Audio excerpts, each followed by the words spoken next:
Hola, ¿qué tal? Espero que esta sea la última lección relacionada con magnetismo en la materia.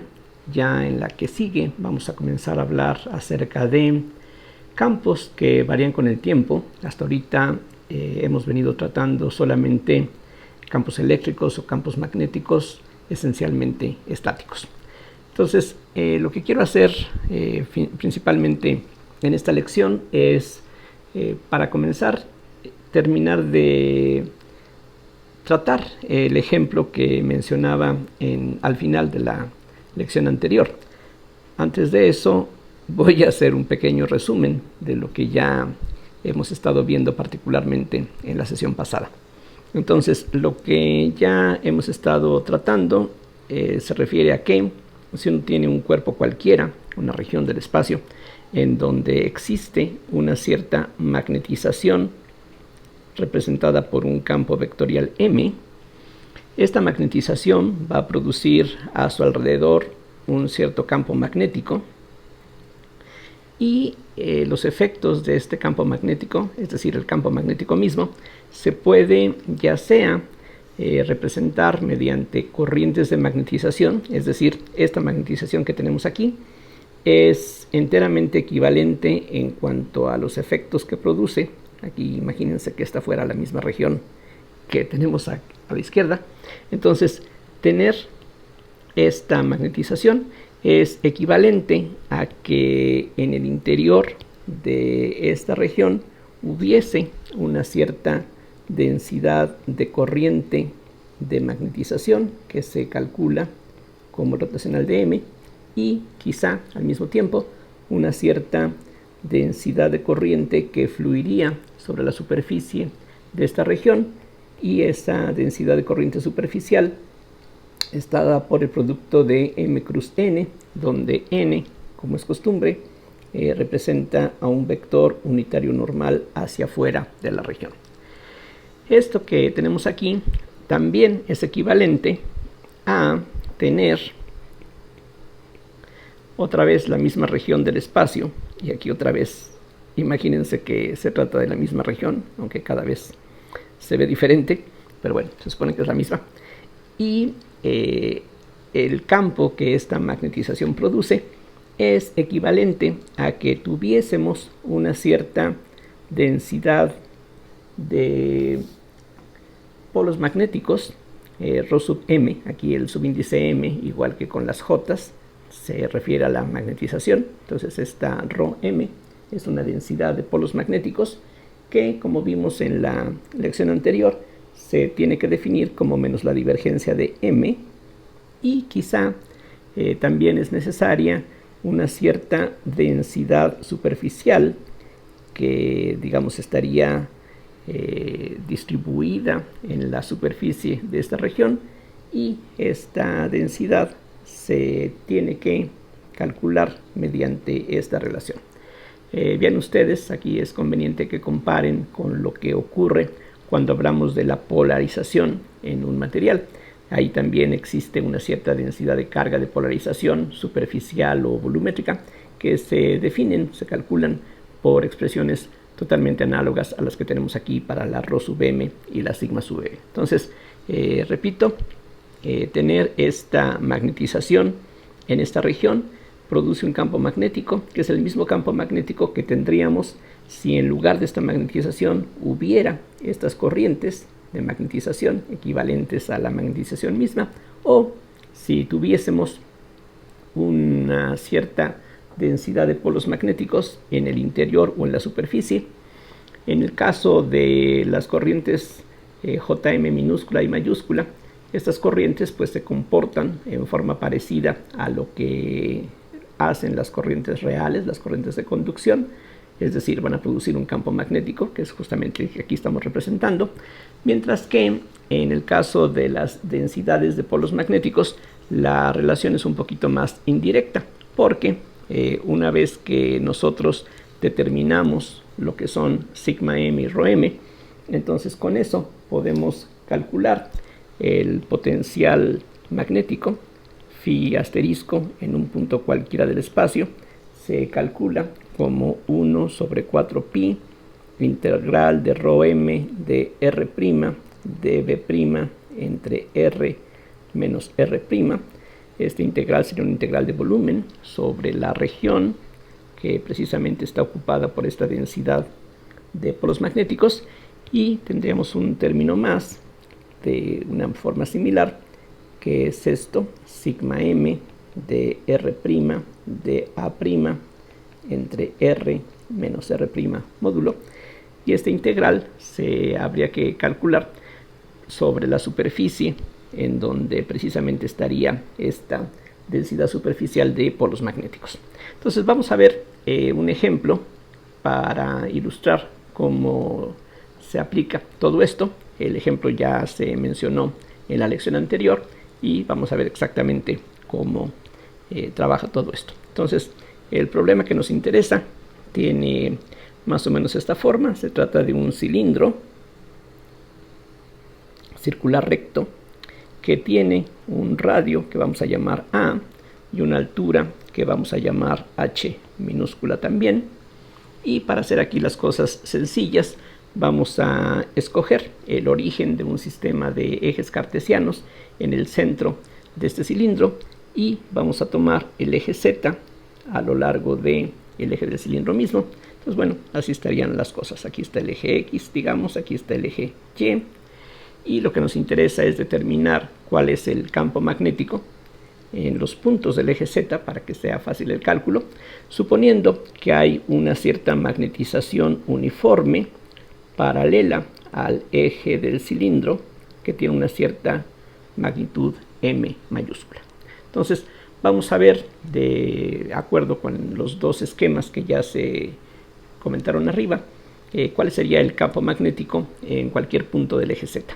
Entonces, ya en la lección anterior, bueno, habíamos visto qué es lo que va a ocurrir, y aquí es muy fácil volver a obtener los resultados que ya vimos previamente. Vean ustedes que el vector normal unitario en la superficie lateral sería un vector paralelo al plano XY, mientras que en las tapas tendríamos un vector normal que apuntaría en la dirección de Z positiva de un lado o en la dirección de Z negativa en la tapa de abajo.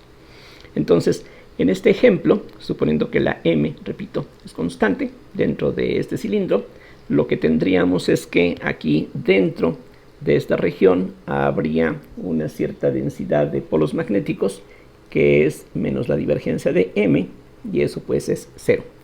En cambio, tendríamos una densidad, aquí podemos ver la expresión, en la tapa de arriba, M y N son colineales, así es de que vamos a tener aquí en la parte superior una sigma M, que es M, es decir, en todo el disco que es esta tapa, vamos a tener una densidad de polos magnéticos constante en toda esta región, y en forma similar en la tapa de abajo vamos a tener una sigma M que sería menos M, debido a que en los puntos de la tapa inferior los vectores M mayúscula y N minúscula son antiparalelos. Entonces esa es la situación que tenemos, así es de que lo que va a ser conveniente es calcular el resultado de esta integral para uno de estos dos discos y ya después simplemente aplicar la superposición. Entonces lo que va a ser conveniente es dejar a un lado por el momento el problema que aquí estamos considerando, y lo que voy a hacer es simplemente como una etapa inicial que nos va a ayudar a tratar este problema. Vamos a suponer que tenemos un solo disco. Vean que aquí a final de cuentas tenemos dos discos, uno con una sigma M negativa, otro con una sigma M positiva. Entonces, bueno, aquí vamos a pensar que tenemos una sigma M constante, es aquí sigma M constante, y pensemos en un disco que tiene aquí un radio A minúscula, exactamente como en el dibujo de la izquierda, y voy a calcular el valor del potencial phi asterisco en un punto de coordenadas 0, 0, z, suponiendo que este es el eje Z. Entonces, vean ustedes que, como ya decíamos, la rho sub m vale 0, entonces esta integral, el primer término, de la phi asterisco desaparece. Todo lo que tendríamos que hacer es calcular esta otra integral, lo cual es bastante sencillo. Aquí cada punto de la superficie de este disco, aquí un punto por ejemplo como este que está aquí indicado, va a estar caracterizado por una cierta R', voy a llamarle, y un cierto ángulo θ'P. Aquí recuerden, las variables primadas sirven para identificar los puntos donde se encuentran las fuentes, mientras que las variables no primadas, como esta z, nos sirven para identificar los puntos donde estamos calculando los campos. Entonces, simplemente lo que voy a hacer es sustituir esta información en esta integral. Entonces, lo que tenemos de inmediato es que la phi asterisco en el punto 00z sería sigma m sobre 4pi. Como en este caso la sigma m es constante, la podemos sacar de la integral. Y el diferencial de área pues es r' de r' de θ'. Y la distancia entre este punto del disco y este punto pues se puede calcular fácilmente en forma directa mediante el teorema de Pitágoras. Y lo que tenemos es entonces la raíz cuadrada de z cuadrada más r' al cuadrado. De la integración sobre θ' vamos a obtener un factor de 2pi, así es de que esto de inmediato se reduce a sigma m sobre 2 por la integral de r' de r' sobre la raíz de z cuadrada más r' al cuadrado. Y lo que uno puede ver fácilmente, por ejemplo, multiplicando numerador y denominador por un factor de 2, uno puede ver que si uno define w como la raíz de z cuadrada más, o bueno, mejor, en lugar de poner la raíz, simplemente z cuadrada más r' al cuadrado, entonces dw sería 2r' de r', y con eso la integral queda así, como sigma m sobre 2, en lugar de r' de r' tendríamos a dw sobre 2, y entonces aquí quedaría esto de esta forma. Una primitiva de esta expresión sería precisamente la raíz de w. Regresamos, bueno, aquí habría que evaluar entre los límites correspondientes. Esto es lo mismo que sigma m sobre 2 por la raíz cuadrada de z cuadrada más r' al cuadrado, que hay que evaluar entre, aquí no lo puse antes, pero aquí lo indico, la r', aquí se puede ver en el dibujo de arriba, la r' va desde 0 hasta a, entonces aquí tendríamos la integración de 0 a a, lo mismo que aquí, de 0 a a, y el resultado entonces es sigma m sobre 2, que multiplica a la raíz cuadrada de z cuadrada más a cuadrada menos el valor absoluto de z. Eso es lo que se obtiene. Entonces ese sería el potencial escalar magnético correspondiente a un solo disco que tiene una densidad de polo magnético uniforme. Entonces ya con ese resultado podemos regresar al dibujo de la izquierda, y aquí sería necesario distinguir varias posibilidades. Para hacer el problema concreto y no un tanto redundante, voy a pensar en un punto que se encuentre en el interior de este cilindro. Entonces lo que vamos a hacer es a suponer que z se encuentra entre h sobre 2 y menos h sobre 2, ¿no? Entonces eso es lo que correspondería a un punto dentro de este cilindro, aquí a lo largo del eje de simetría. Entonces en ese caso el potencial escalar magnético se puede obtener superponiendo dos resultados como el que obtuvimos aquí a la derecha. Entonces comienzo con el disco de abajo para que las cosas se parezcan. Vean que para el disco de abajo es algo parecido a lo que tenemos aquí. La z es esta distancia, y en este caso la distancia que hay desde el disco a este punto sería h sobre 2 más z. Entonces lo único que tendríamos que hacer es pues tener mucho cuidado para hacer la sustitución correspondiente. Entonces lo que vamos a tener sería menos m sobre 2. El menos viene de que para el disco inferior la sigma m es menos m. Entonces aquí en lugar de esta sigma m tenemos menos m, decía, por la diferencia entre la raíz cuadrada de z cuadrada, pero esta z cuadrada en este caso sería h sobre 2 más z al cuadrado más a cuadrada menos el valor absoluto de z, que sería simplemente menos h sobre 2 más z. Aquí bastante apretado. Bueno, voy a hacer un poquito de espacio para poder lograr que quede todo claramente expresado. Entonces aquí teníamos este paréntesis, aquí este corchete. Entonces eso que está ahí a la vista corresponde al efecto producido por el disco de abajo. Para el disco de arriba, pues lo que vamos a tener sería m sobre 2, porque para el disco superior la sigma m es más m, que multiplica a la raíz cuadrada, vamos a ver de qué. Ahora, en lugar de estar por encima del disco, aquí podemos ver el dibujo, ahora estamos por debajo, pero eso, si estamos por arriba o por debajo, eso no causa mayor diferencia, porque vean ustedes que la expresión para la phi asterisco es una función par de z.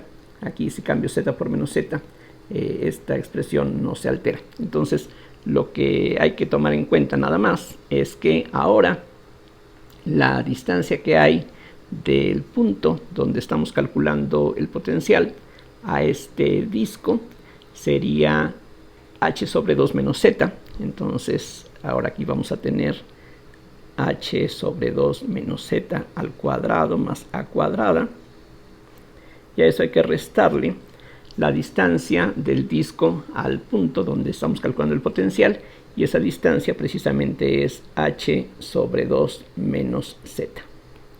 Entonces esa es la expresión para phi asterisco, y aquí podemos ver si hay alguna simplificación que se pueda conseguir. Aquí lo que tendríamos es m sobre 2, que es factor común en todo esto, y eso tendría aquí multiplicando a h sobre 2 menos z al cuadrado más a cuadrada, que es este segundo, bueno, este término.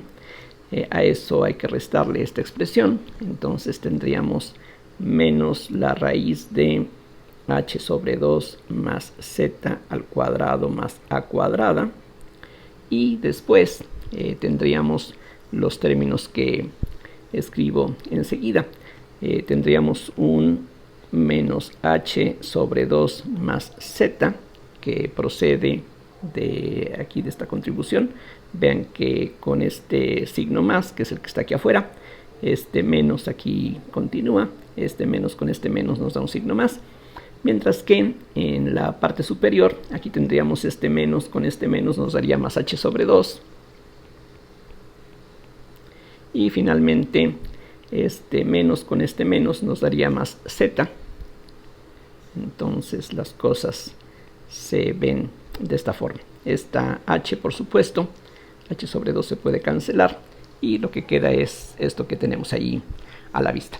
Ahora recuerden, esta phi asterisco es una cantidad auxiliar, no con el significado físico que tiene el potencial electrostático, pero esta phi asterisco es una cantidad útil porque a partir de ella ahora podemos calcular el campo de intensidad magnética. La h es igual a menos el gradiente de phi asterisco. En este caso solamente vamos a poder calcular la componente z de h, porque desde un inicio nos estamos limitando a puntos que están sobre el eje z. Entonces aquí no estamos considerando la posible dependencia de las coordenadas x y y, así es de que no podríamos aquí calcular las componentes a lo largo de los ejes x y y, solamente la componente en z es la única que estaríamos aquí posibilitados a calcular. Entonces, utilizando la expresión para el gradiente en coordenadas cartesianas, esto es lo mismo que menos la parcial de phi asterisco con respecto a z, y eso se puede determinar fácilmente. Aquí lo que vamos a tener es menos m sobre 2, reuniendo este factor menos 1 con este m sobre 2, y ahora eso va a multiplicar a lo que resulte de derivar toda la expresión que está dentro de los corchetes con respecto a z, y eso pues fácilmente se ve que sería 2 veces la raíz cuadrada de h sobre 2 menos z al cuadrado más a cuadrada por la derivada de la cantidad que está dentro del radical, que si derivamos con respecto a z, eso va a ser un menos 2 h sobre 2 menos z. De la siguiente raíz vamos a tener un menos, otra vez 2 veces la raíz cuadrada ahora de h sobre 2 más z al cuadrado más a cuadrada. En el numerador tiene que aparecer la derivada del radicando con respecto a z. Eso nos va a dar 2 veces h sobre 2 más z. Y finalmente, de los últimos dos términos que tenemos aquí, al derivar con respecto a z nos da un más 2. Entonces aquí tendríamos un más 2. Estos factores de 2 se pueden cancelar, como pueden ver. Y la h misma, pues no es una cantidad que en este caso nos interese gran cosa. Lo que realmente queremos determinar es el campo de inducción magnética. Entonces hay que recordar que la B está relacionada con la H por esta expresión. La B es igual a mi sub 0 por H más M. Esta es la expresión general que relaciona al campo de intensidad magnética, H, con el campo de inducción magnética, que es la B. Entonces, de nuevo, lo único que podemos calcular en este caso es la componente Z, y eso entonces va a ser mi sub 0, que multiplica a Hz más M, porque la magnetización está toda precisamente a lo largo del eje Z. Entonces la componente Z es precisamente lo que hemos estado llamando M. Y vean ustedes que Hz, si cancelamos este 2 con este 2 de al final, contiene un término menos M que se va a cancelar. Lo único que vamos a obtener va a ser la mi sub 0 que teníamos aquí enfrente, que multiplica a... Bueno, perdón, antes de eso, aquí conviene dejar un m sobre 2, este m sobre 2 que aparece aquí. Entonces este signo menos con este signo menos lo podemos reunir, y entonces queda h sobre 2 menos z sobre la raíz de h sobre 2 menos z al cuadrado más a cuadrada. Y el término que sigue también va a terminar con un signo más enfrente, y ahora tendríamos h sobre 2 más z entre la raíz cuadrada de h sobre 2 más z al cuadrado más a cuadrada. Y esa es ya pues la expresión final para el campo de inducción magnética, la B, la componente Z, que es la única que vamos a tener en los puntos del eje por simetría. Y bueno, ahí está pues expresado en términos de la coordenada Z del punto donde estamos calculando esta intensidad. Entonces, quiero ahora mostrarles qué es lo que ocurre si utilizamos el otro punto de vista, es decir, si en lugar de utilizar estas densidades de polos magnéticos, utilizamos el concepto de corrientes de magnetización. Entonces, la otra forma de plantear el problema consiste en imaginar que tenemos el mismo cilindro que está magnetizado uniformemente, pero ahora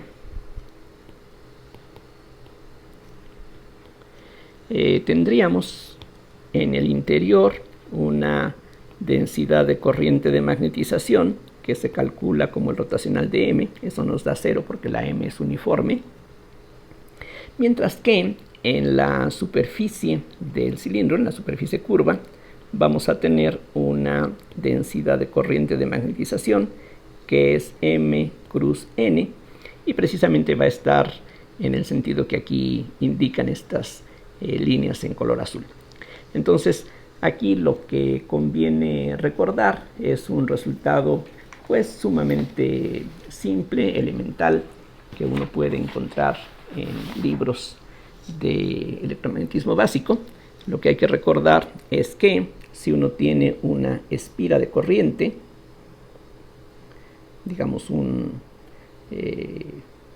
círculo, un alambre en forma circular por el cual fluye una corriente I, si este aro tiene un cierto radio A, entonces en un punto sobre el eje de simetría, aquí hay una componente Z del campo magnético, es el eje Z, que resulta estar dada por mi sub 0 I sobre 2 por A cuadrada entre Z cuadrada más A cuadrada a la 3 medios.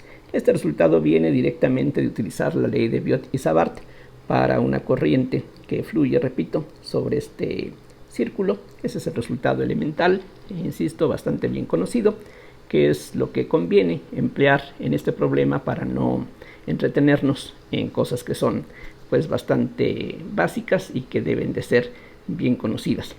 Entonces la idea es que regresando aquí al cilindro de la izquierda, lo que hacemos es fijarnos en una franja que tenga una cierta altura de Z. Aquí lo voy a indicar con esta línea punteada. Entonces, imagínense que nos fijamos en una rebanada que tiene una altura de Z. Entonces, esta rebanada por la cual está fluyendo esta densidad de corriente, recuerden, esta JM tiene dimensiones de corriente por unidad de longitud, de tal manera que si multiplicamos esta JM por el ancho de esta cinta, lo que vamos a tener es la corriente que estaría fluyendo a través de esta cinta que está sobre la superficie del cilindro. Entonces esta cinta, decía, equivale a una corriente que sería la magnitud de JM, aquí mejor lo escribo así, por dz, pero la magnitud de JM es M, porque precisamente recordemos que la magnitud de un producto cruz es la magnitud de uno por la magnitud del otro por el seno del ángulo entre los dos. El seno del ángulo entre los dos vectores es 1, la n tiene magnitud 1, por eso es que esta JM tiene la magnitud M mayúscula, y esto hay que multiplicarlo por dz. Entonces es como si tuviésemos una colección de pues anillos por donde está fluyendo la corriente. Entonces aquí tendríamos muchos de esos anillos. Entonces los campos que están a lo largo del eje Z se van a sumar directamente sin más problema, y lo que va a ocurrir es que en un punto cualquiera de el interior de este cilindro vamos a tener una B sub Z que se va a poder calcular utilizando este resultado, simplemente adecuando lo que necesitamos. Entonces lo que tendríamos sería un mi sub 0 sobre 2, que es parte del factor que aquí aparece, por A cuadrada. Vean que la A es el radio de este aro, que es el mismo radio que tienen estas vueltas que tenemos aquí, así es de que esa A cuadrada aquí también aparecería. Pero ahora lo que tenemos que hacer es superponer los campos que todas estas rebanadas producen. Entonces, en lugar de la I que aparece en esta expresión, ponemos lo que equivale a eso. Entonces sería una M de Z. Y aquí hay que tomar en cuenta que esta M es constante, así es de que la vamos a poder sacar de la integral en unos momentos. En el denominador lo que aparece es la distancia que hay del centro del anillo al punto donde estamos calculando el campo. En este caso, esa distancia, pues habría que indicarla con mucho cuidado. Aquí voy a tener que adecuar la notación. Entonces, este punto donde estamos calculando el campo sigue siendo el punto 00Z, pero para ser consistentes con la notación que hemos venido usando, a este dz que está aquí debía de llamarle dz', porque recuerden, las variables primadas las estamos empleando para representar a las fuentes del campo. Entonces aquí la fuente del campo es precisamente esta corriente, y la altura a la que se encuentra esta rebanada es lo que vamos a llamar z'. Entonces lo que va a ocurrir es que en el papel de esta z, que era la distancia del centro del anillo a este punto, en este caso estaría la distancia que hay del centro de este anillo a este punto, y entonces ahí lo que necesitamos es la diferencia de z menos z'. Entonces aquí vamos a tener z menos z' al cuadrado más a cuadrada, todo esto elevado a la 3 medios, y la z' iría, aquí ya no hice la sustitución, aquí esta es la primada. Entonces la z', que es la variable de integración, repito, iría desde menos h sobre 2 a más h sobre 2, para que efectivamente estemos sumando todas las contribuciones de todas las rebanadas de esta superficie por donde estaría fluyendo esta corriente de magnetización. Entonces el problema nuevamente se reduce a calcular una integral, y lo que vamos a hacer aquí es una sustitución trigonométrica. Aquí va a ser conveniente tomar z menos z' igual a por la tangente de algún ángulo, voy a llamarle beta. Entonces, al tomar diferenciales de ambos lados, nos queda que menos dz' es igual a por la secante cuadrada de beta. Y entonces aquí arriba vamos a tener mi sub 0 por m a cuadrada sobre 2 por la integral. En lugar de dz' tendríamos un menos a secante cuadrada de beta, y en el denominador, al sustituir el cambio de variable que estamos empleando, vamos a tener una secante cúbica de beta por una a cúbica. Entonces vean ustedes que las potencias de a se van a cancelar, y lo único que vamos a tener sería un menos mi sub 0 por m sobre 2 por la integral. Aquí dentro del integrando tendríamos en el denominador una secante en la primera potencia, que va a dar lugar a un coseno de beta en el numerador, y una primitiva del coseno es el seno, así es de que esto es igual a menos mi sub 0 m sobre 2 por el seno de beta. Y para saber qué cosa es el seno de beta, pues lo que podemos hacer es auxiliarnos de esta figura de un triángulo aquí rectángulo. Entonces, si este es el ángulo beta, de acuerdo con la definición elemental de la tangente de beta, eso sería el cateto opuesto sobre el adyacente. Entonces el adyacente podemos suponer que es a, mientras que el cateto opuesto al ángulo sería z menos z'. Entonces, regresando a la integral que acabamos de calcular, esto sería menos mi sub 0 m sobre 2, y el seno de beta del triángulo que aparece a la izquierda sería el cateto opuesto, o sea, z menos z' sobre la hipotenusa, y la hipotenusa por el teorema de Pitágoras es a cuadrada más z menos z' al cuadrado, y eso todo hay que evaluarlo sobre z', entre z' igual a menos h sobre 2 y más h sobre 2. Entonces ya lo que falta es simplemente evaluar esta primitiva entre los límites, y continuando aquí abajo, esto sería lo mismo que menos mi sub 0 m sobre 2, que multiplica, vamos a ver a qué. Entonces recuerden, aquí lo que tenemos que sustituir es la z'. Entonces en el límite superior vamos a tener z menos h sobre 2 entre la raíz cuadrada de a cuadrada más z menos h sobre 2 al cuadrado. Ya eso hay que restarle esta misma expresión, este cociente que surgió aquí en este otro límite, y entonces lo que tendríamos sería z menos h sobre 2, que nos da más h sobre 2, entre la raíz cuadrada de a cuadrada más z más h sobre 2 al cuadrado. Y eso ya es directamente lo que nos interesa, el valor de la componente z del campo de inducción magnética. Entonces aquí lo que podríamos hacer simplemente es escribir esta expresión de alguna otra forma que resultará más conveniente para poder hacer la comparación. Aquí ya en la parte superior tenemos el resultado que se obtuvo antes, aquí justamente en el borde de arriba. Entonces, para que las cosas se parezcan más, aquí lo que podemos hacer es meter el signo menos que aparece aquí enfrente dentro de los corchetes, y ese signo menos aquí va a invertir estos dos términos. Vamos a tener entonces h sobre 2 menos z. En el denominador pues podemos sumar estas dos cantidades en cualquier orden, y pues por ejemplo, como está esta diferencia al cuadrado, ella o su negativo al cuadrado da exactamente lo mismo. Entonces no hay duda de que este denominador es exactamente el mismo denominador que teníamos antes.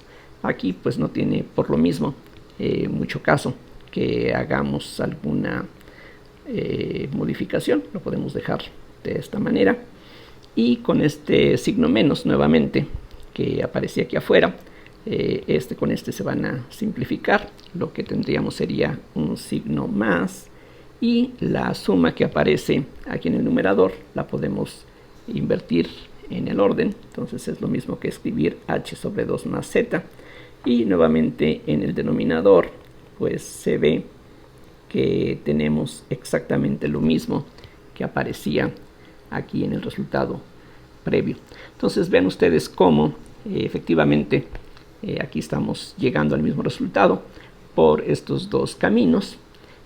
Aquí en el segundo caso pues lo que hemos aprovechado es que conocemos el campo de una espira circular de corriente, y eso pues nos ha ayudado a calcular el campo que esta corriente superficial produciría. Entonces aquí pues aparentemente el desarrollo ha sido un poquito más corto que lo que tuvimos que hacer en la primera parte, pero en ambos casos yo diría que los cálculos han sido bastante simples y elementales. Claro, eso se debió en buena parte a que solamente estamos interesados en calcular el campo en los puntos del eje de simetría. Si nos separamos cualquier pequeña distancia o grande del eje de simetría, ya las cosas se vuelven demasiado complicadas. Las integrales ya no se pueden calcular de esta forma sencilla. Pero bueno, aquí por lo menos espero que este ejemplo sea ilustrativo de lo que se obtiene, de lo que hay que hacer mediante cada uno de los dos procedimientos. Vean que las cosas son un tanto diferentes en cuanto a que en este caso se parte de la ley de Biot-Savart. Directamente estamos aquí hablando del campo magnético, y eso es lo que estamos superponiendo, mientras que en el primer enfoque que aquí seguimos, lo primero fue determinar las densidades de polo magnético. Calculamos el potencial escalar magnético, con eso calculamos H, y de la H finalmente calculamos el campo de inducción magnética. Entonces las cosas son bastante más indirectas, pero pues es satisfactorio que finalmente obtenemos el mismo resultado como debe de ser, por un camino o por el otro. Bueno, para no extender más esta lección, pues ya con esto la concluyo, y pues como decía, en la siguiente vamos a comenzar a hablar de campos que varían con el tiempo. Vamos a hablar concretamente de la ley de inducción de Faraday. Bien, hasta la próxima y gracias por la atención.